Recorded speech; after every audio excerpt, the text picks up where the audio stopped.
All right, welcome everyone. This is the 5 Secrets to Parenting Success. And I'm Darlene Childress, a parenting coach and life coach. And so I'm going to refer to our toolkit. This is the 5 Secrets to Parenting Success. So if you're watching this in a replay, be sure to download this, or if you're watching live, hopefully you have it handy. So what am I even talking about, right? These 5 Secrets of Parenting Success. So I have a 12-week program, and I teach a lot of different strategies in that program. And what I wanted to do was distill it as much as I could to kind of the key attributes I see when in parenting, when a parent is feeling success, when they feel like they're getting kind of what they want. What are those key ingredients, if you will, of parenting success? So I've kind of taken a lot of different ideas that I have, and I've kind of distilled them into these 5 key concepts. So that's what I'm going to share with you. Now, what I'm doing today is I'm giving a lot of the what and not a ton of how. I'm going to give you a little bit of how. But like I said, my program is 12 weeks. And so, we get into all the nitty gritty in that program. But I kind of wanted to give you an overview, because what I hope is that you take away the simplicity of what is possible as a parent.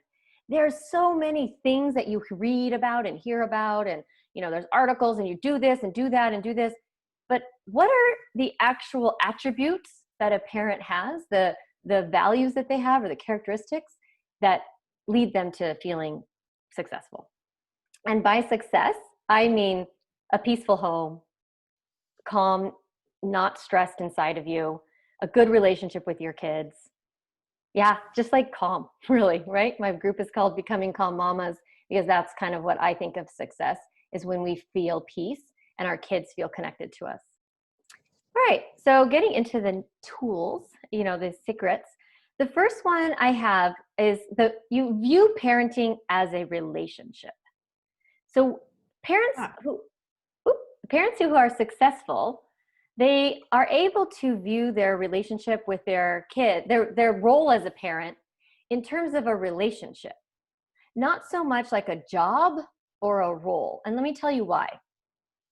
When you are viewing your relationship with I keep calling it a relationship because that's how I view it. When you think about motherhood or parenting as a job, then you are responsible for the outcome. And then when your kids are off track, then it can become more and more about you. And so when we think about parenting as a relationship, it kind of allows us some space to detach from the outcome. Your kids are going to grow and change. They're going to start from a certain point in their development, and they're going to become adults. And in that journey, it's going to be messy. And there's going to be times when you're like, ee! But if you're concerned about whether they go to college or whether they get a job or how they treat their brother, if you're constantly focused on their behavior and you're viewing their behavior as a measure of your success in your job, you're going to miss out on the key aspects of being in a relationship with a person. When you're in a relationship, especially think of a friendship, how much that when a friend comes to you and talks to you about a problem, how you're not really invested in the outcome. You don't have any skin in the game. You just want to be a supportive person and help them make a good decision and be loving. Well, that's a really great gift that you give to your friend, right? You're supportive, you listen, you give some advice if they ask for it, kind of guide them. That's kind of cool that you give that to your friend. But with our kids, we often don't act like that. We get kind of controlling, and we're like, well, you have to do this, and you should do this, and you better do that. Or, and we kind of, it's because we're invested in the outcome. We're making it about us, when it's really about them, their journey, and their growth, and your role as a parent in that relationship. Being a mom is like you get this intimate experience with another person, and you get to know them in a very, very unique way. You get to watch someone like front row seats to the play of someone's life. And sure, maybe we like, direct some of it, but really if we just enjoy the journey and experience it, we're going to have such a better relationship with our kids, and in the short term and in the long term. So when we detach from the outcome of our kids' lives, then we are able to focus on the tasks of a relationship. And I think of those as connection, being empathetically connected and enjoying each other, being kind, right? Having mutual respect. I respect you, you respect me. That's what a relationship is. Curiosity, trying to get to know someone. Think about other relationships where you're like, what are you like? What are you thinking? Who are you? That's a relationship, right?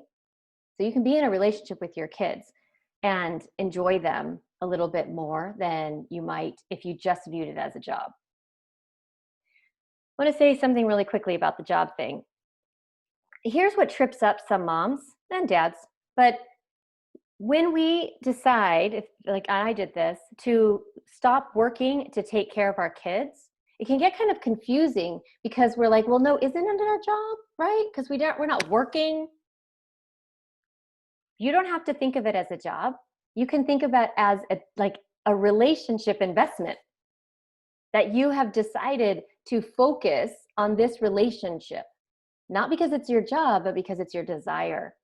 And you want to be in that relationship with your kids. You want to watch them grow and be on the front lines and be that guide that you've decided is important.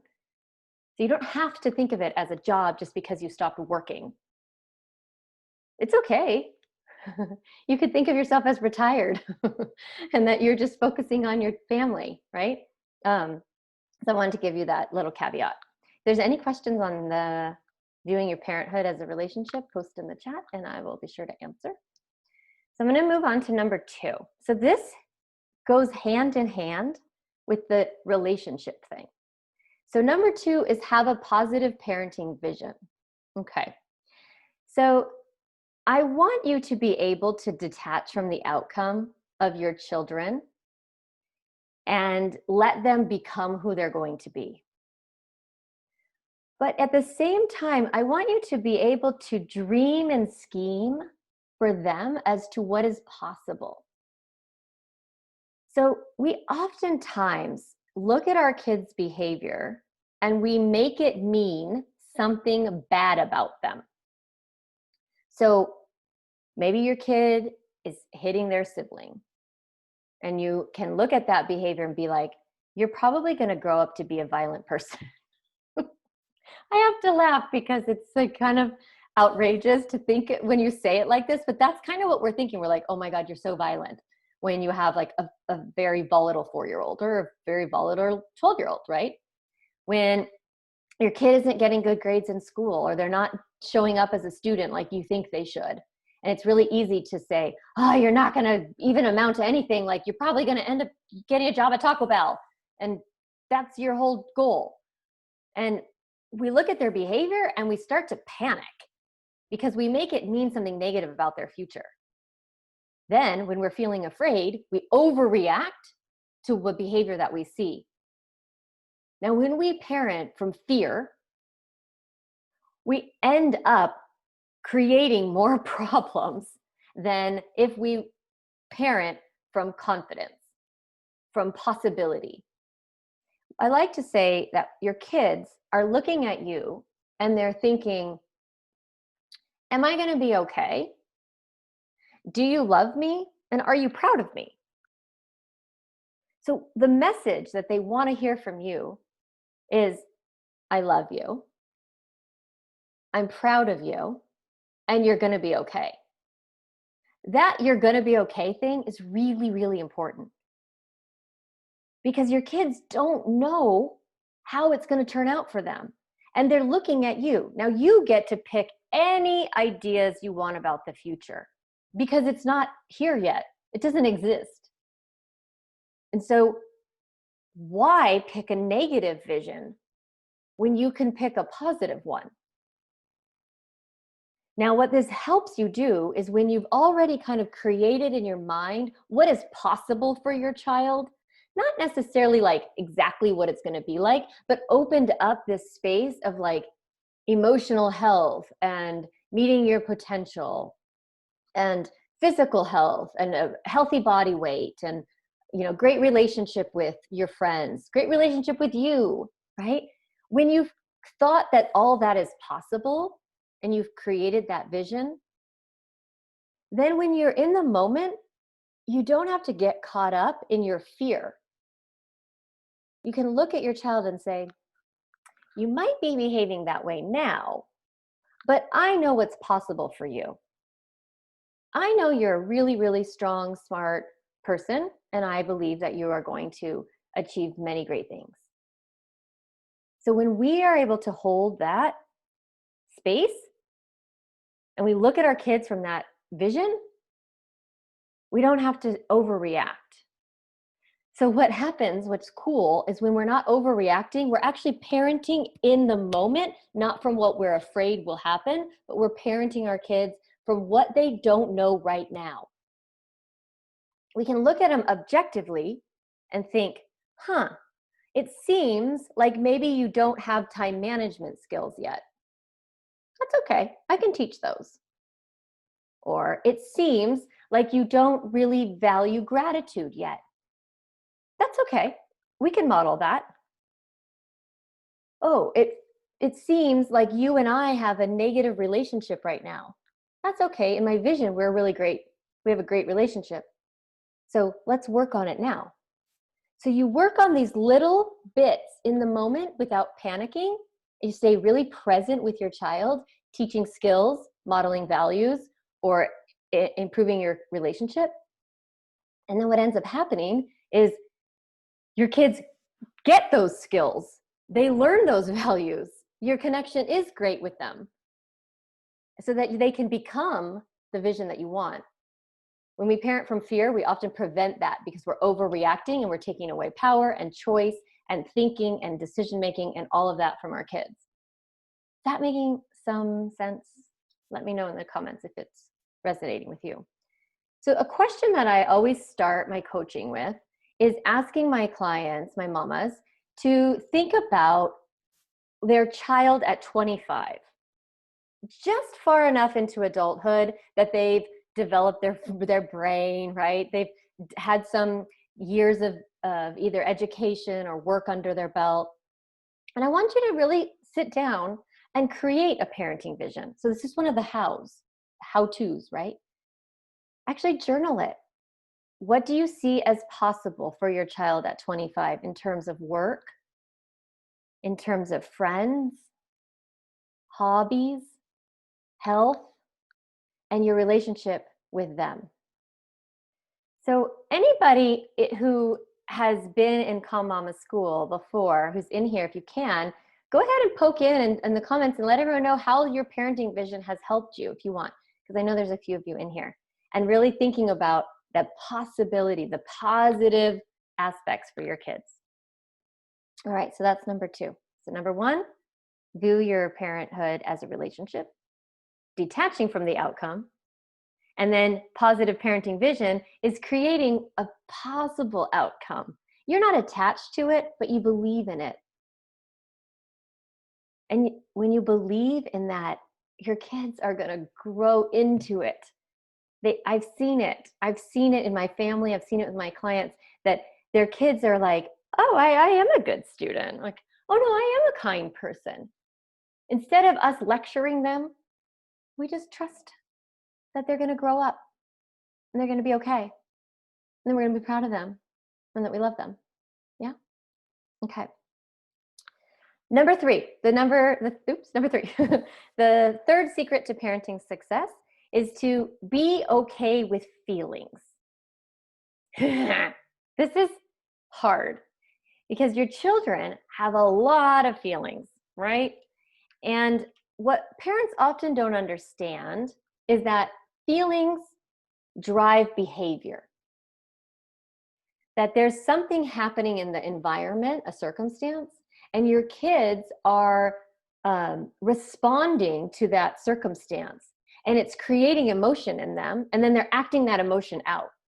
We all do this. We all respond to our environment. Our environment creates thoughts, it creates emotion, and then we react to that.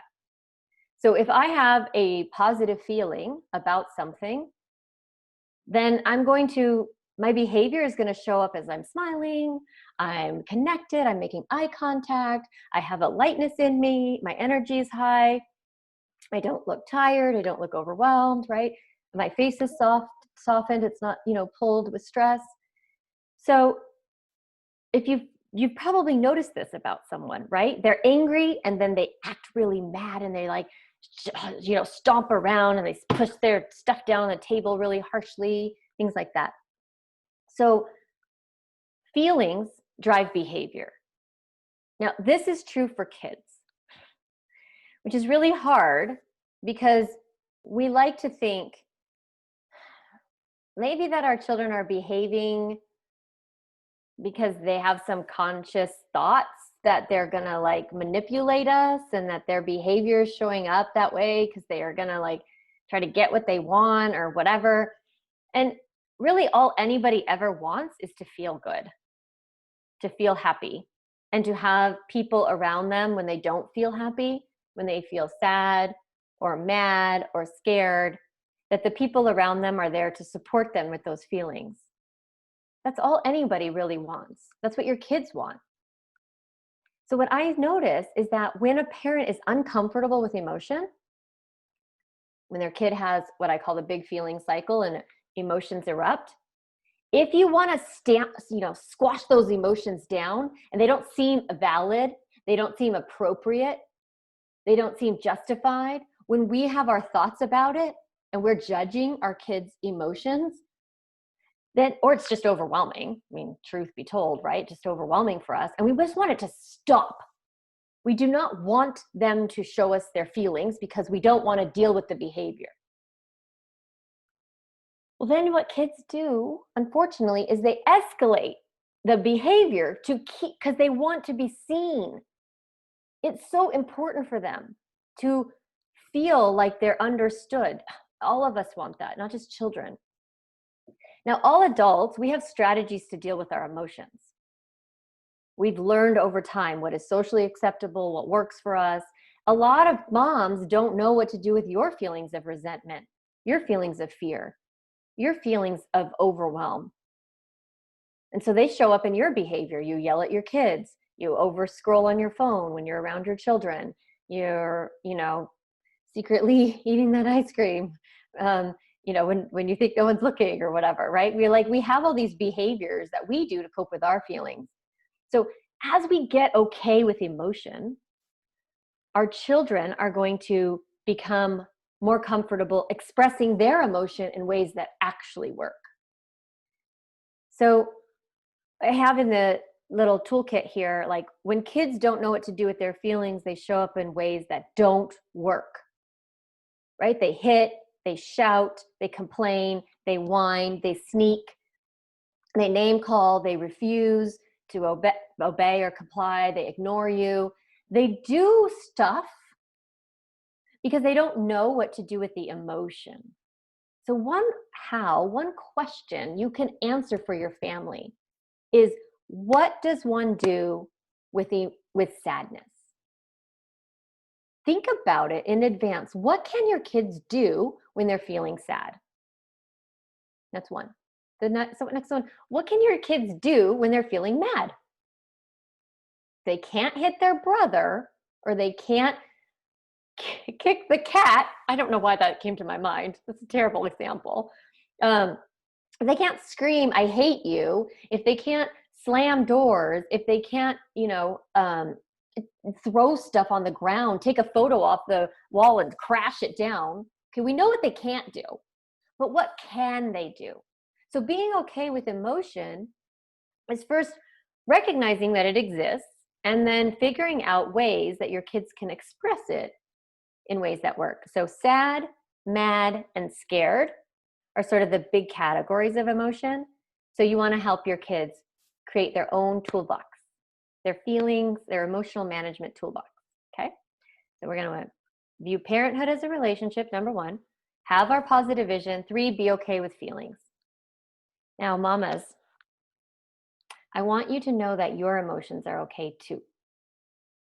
You can feel really resentful if you don't feel supported by your partner, your extended family.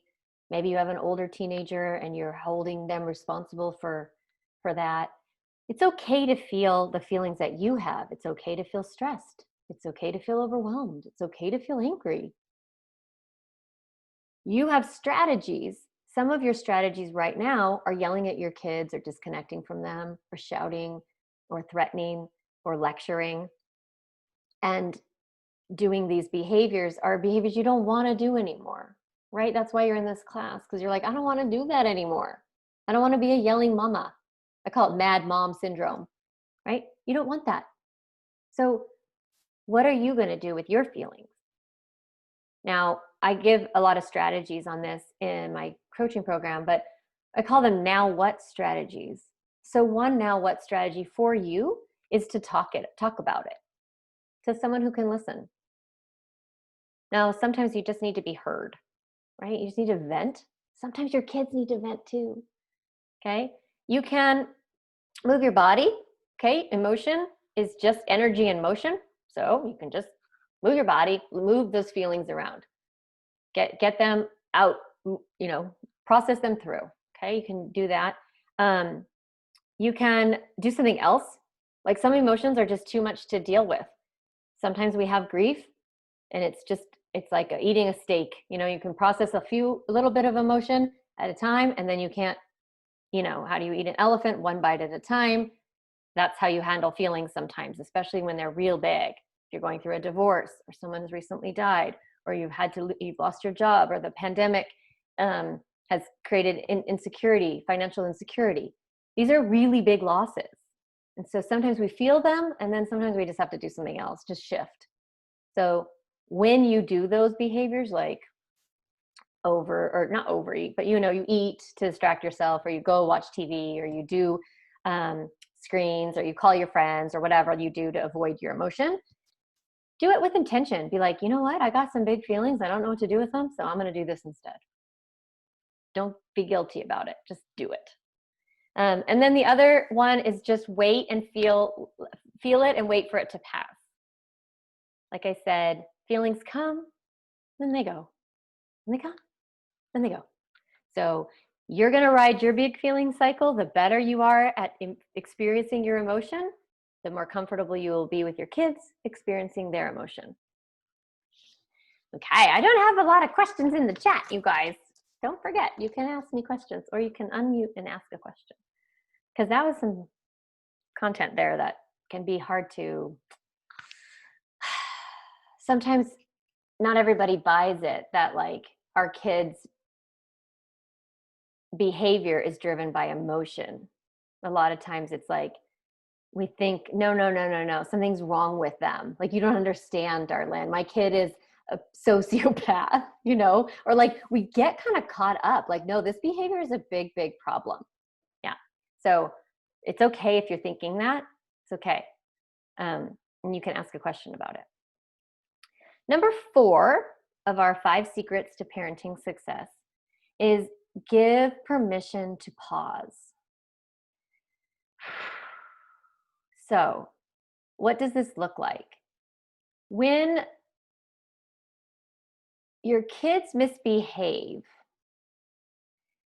whether you've bought into the idea that it's being driven by their emotion, or you think they're just some, character flaw, or whatever you're thinking, it still can create emotion in us. It can still create a stress response.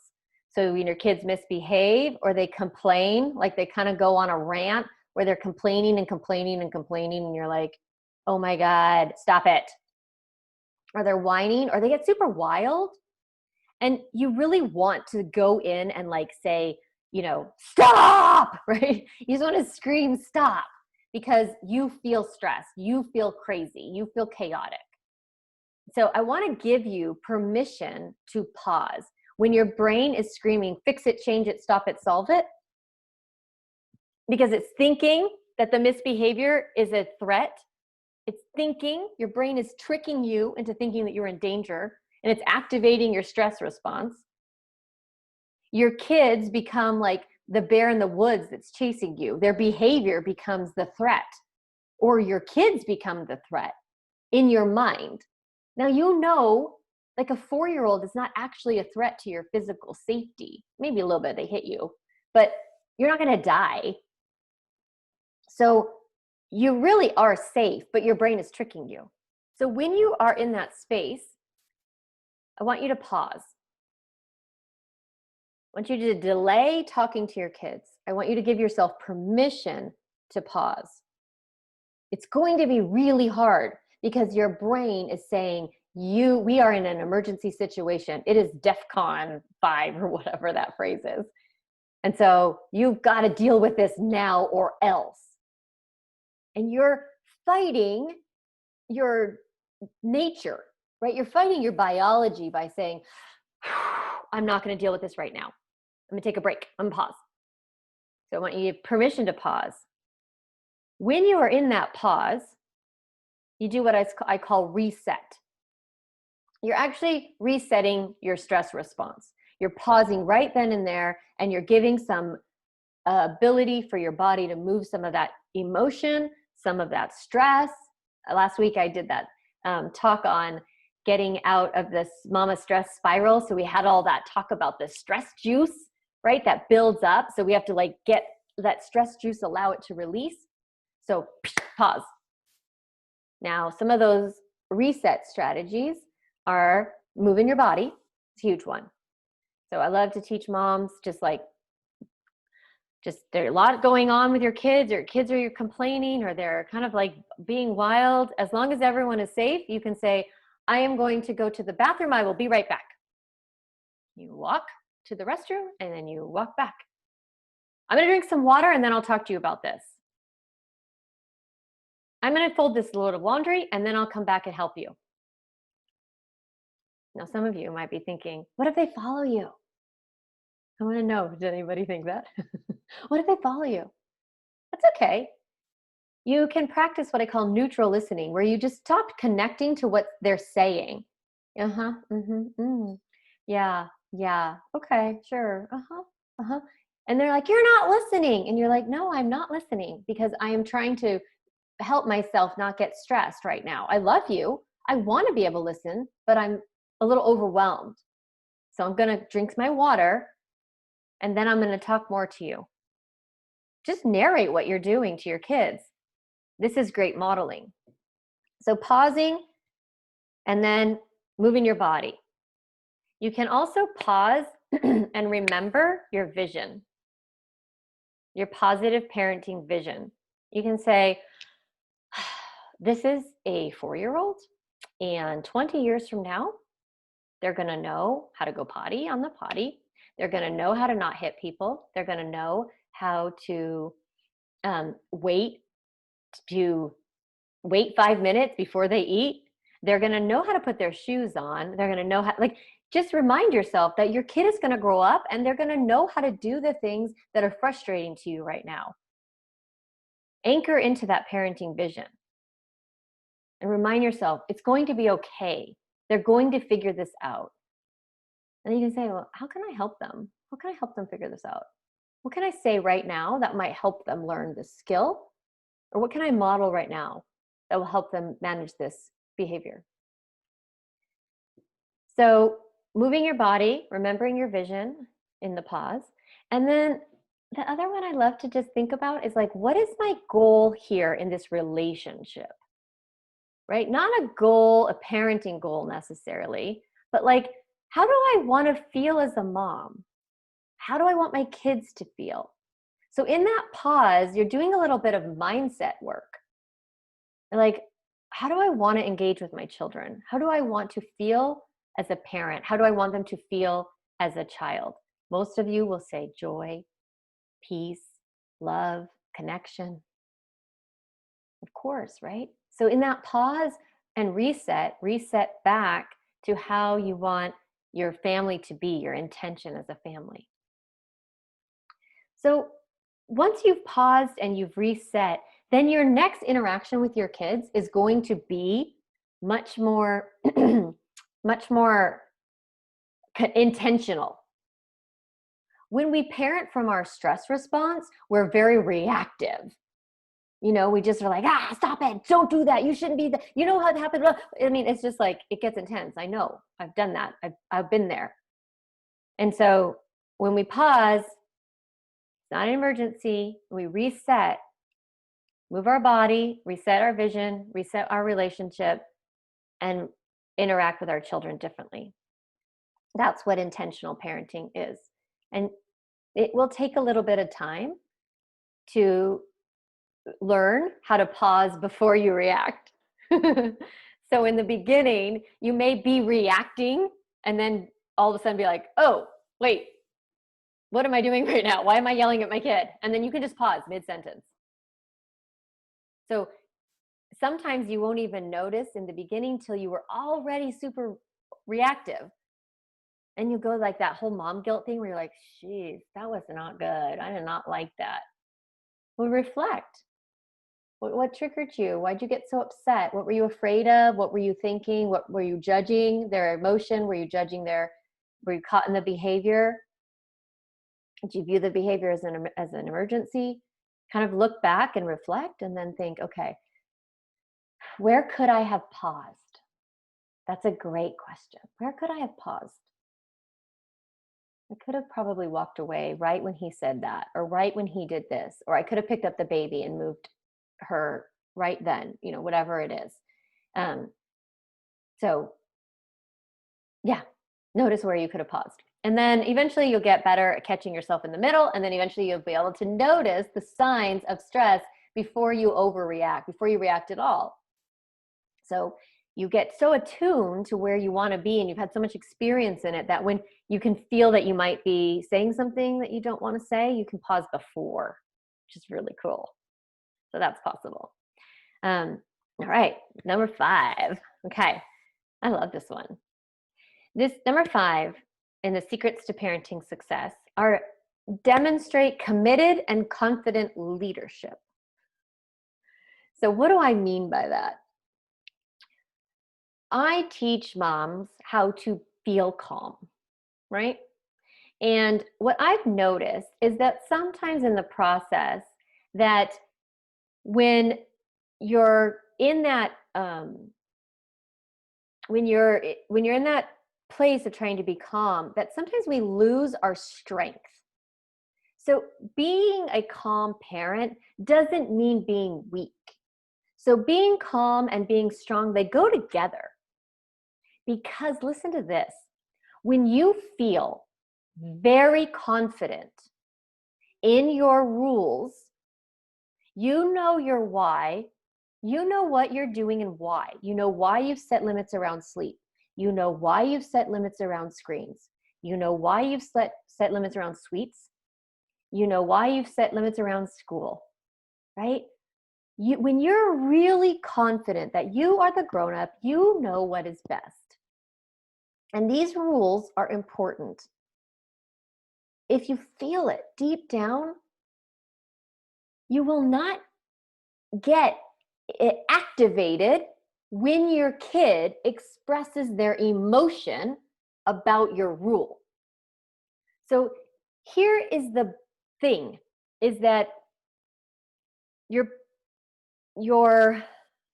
rules, not just yours, all rules and limits, they oftentimes create resistance in people. You can see it right now with the mask thing, or with the shutdowns and the rules around what you can do and can't do. Because if you're watching this much later, this is the time of the pandemic. But for those of you watching live, we're in the middle of this pandemic. And people hate the rules. They don't want to wear masks. They don't want to limit their gatherings. They don't want to only eat takeout. Like, people are upset, right? No one likes to be limited. Your kids don't like it either, right? And they're going to show their protest around it. They're going to have emotion around it. And they're going to want you to change the rules. But if you know that it's the right thing, that it's important for their health and well-being and their long-term, your vision for them long-term, then you're going to be okay when they resist it. I like to say you don't have to attend every argument that you're invited to. So your kids are going to have their protests, they're going to have their, situations that come up when you have rules and limits or consequences. And when you're able to shift out of, you don't need to defend yourself, you don't need to argue, you don't need to clarify. This is when your kid is upset, they don't want to hear the science. When your kid is upset, they don't want to hear like what will happen 14 years from now if they don't stop that behavior now. Like they don't care about the future. They don't care about the science or the experts. They don't care about anything except how it feels. They are upset and they want to be validated that their emotion is okay. So this goes along with that being okay with feelings. But we have to be super confident because we want to be rooted in ourselves, in our mama wisdom, in our deep knowing that what we are doing is okay, it's right, and we can handle whatever comes. This is tricky because a lot of the people that I know, the moms that I know, it's hard to feel really confident in ourselves. There are so many messages in the world to counter women's internal wisdom. There's so many, like, this is how you do sleep, and this is the screen rules, and this is there's so many rules out there. Yeah. Get some information, gather it, make a decision, and then be committed to your decision. You could change your mind. You could try something for a couple of weeks and be like, I don't know if this is really working. And then you can commit to a new one and change your mind. And commit to a new one and then follow through with that. So demonstrate this committed and confident leadership. What it also does is it helps your kids feel really safe. It helps them feel really cared for and really protected, that the grown-ups are in the room, that they don't have to manage everything. Kids like that. It can be really scary to be a child. So when you're like, no, I'm the mama and I know what's right. Yep, it's going to be hard. You can have big feelings about this. It's okay. I know you love your screens or whatever the consequences. I know you really wanted to have dessert tonight. You already ate cookies earlier, so you're not having dessert tonight. I want cookies. That's not fair. She's getting cookies. I promise I won't eat more. They do all that stuff. And it's like, yep, bring it on. I got your feelings. I'm not changing my mind, but I can handle your emotion. Yeah, making some sense? Okay. So I went through all 5. The 5 secrets to parenting success was like a whirlwind of parenting advice in there. So you may want to go back and listen to this replay and catch, some of these things that I've said and some of the strategies that I've taught. And now I just want to let you know that I have offered this for free because I really do think if you just took these 5 things and you began implementing them and practicing them as a parent, your family will transform. I know it. I've seen it in so many families.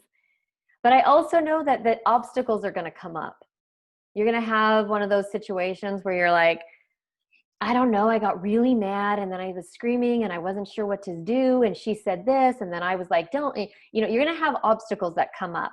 You're going to have co-parenting things that come up. You're going to have, influences from your sister, your mom, and, everyone telling you you're not doing it right. There's going to be things that happen as you implement these 5 strategies, these 5 secrets. And so what I want to do is offer to you continued support. So I have a group program. I have a one-on-one program, but it's full right now. But I have a group program that's called Calm Mama School. And we meet for 3 months, just like this, over Zoom, once a week. And so I do a little training, and then there's time to ask questions, there's time to put things in the chat, and it's for 12 weeks. We meet every Monday at 10 a.m. and there's a recording. And when you sign up, you get access to all the online recordings, and as well as bonuses. Like this class I just taught will be a bonus in that online course. It's called a portal. So it's like where I store all of my resources. So you get access to me live every week like this. You get access to that portal, which has tons and tons of resources. You get a full handbook on all the parenting strategies that I teach, as well as one free session with me. Like I noticed that some people will do it after like week 4 or 5, and then they'll have their free session so that they can ask some questions and get some clarity. So all of that is $300. And I love Calm Mama School. It's my favorite time of the week. I am on there, and each week is a different topic. I send out a reminder with a special toolkit, and we just go through and learn how to be calm mamas and how to overcome obstacles. So I want to invite you to Calm Mama School. And actually, let me put the link in the chat for Calm Mama School so that you guys can sign up now if you want. I didn't think to do that, but here we go. And there is a little blurb in here from someone who's been in Calm Mama School. She says that she's done one-on-one coaching and done Calm Mama School, and the difference in her family has been incredible. So thank you so much for saying that. She says, the difference that Darlene has made to our family is incredible. Things were tricky, lots of stress and big feelings. Things are so much calmer, and I feel we have a much better connection with our children. And so she says, I can't recommend Calm Mama School enough. So yeah, I love it. It's been amazing to watch women really come and grow, not just as moms, but also as women. Really, we start to identify our own emotions, being really strong, learning to manage ourselves in a new way and grow. Oh, good question. What is the start date? Yeah, we're going to start January 11th. So we'll have a little break for the winter break, and then we start January 11th, and it runs through the end of March. And yeah, every Monday at 10. And yeah, we talk about siblings and screens and setting rules, having consequences, the big feeling cycle, all the strategies to be calm, all of that. Someone says, do we need to be on Facebook? Nope, you do not need to be on Facebook. It is all on Zoom and through the email and things like that. I don't have a secret group. I do love my Facebook group though a lot of you are, in our Facebook group, and I love that one, but this is separate. How about Calm Papas? That's cute. We actually have, and those of you in Calm Mama School, we have a grandpa in there, right? So you're welcome to bring your partner, or, I don't focus on men.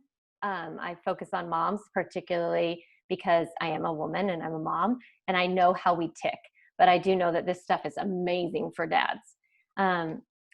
Oh, thank you. Someone else said the Calm Mama School and the one-on-one sessions has been amazing. My family is a work in progress, and we're getting better each day. Thank you so much. Yeah. And then another one said that her partner came to the one-on-ones, and that was really helpful. So some people have their partners listen to the recordings, and then they just do one-on-one with me, or there's recordings. You have access to this, lifetime access. So you can sign up and get that lifetime access. So if there are any questions that you have about the content, I would love to stay on and answer them. I'm going to stop the recording so that you can feel freer to ask questions. So let me just do a little sign off. Thanks for everyone for coming, and I will see you in Calm Mama School.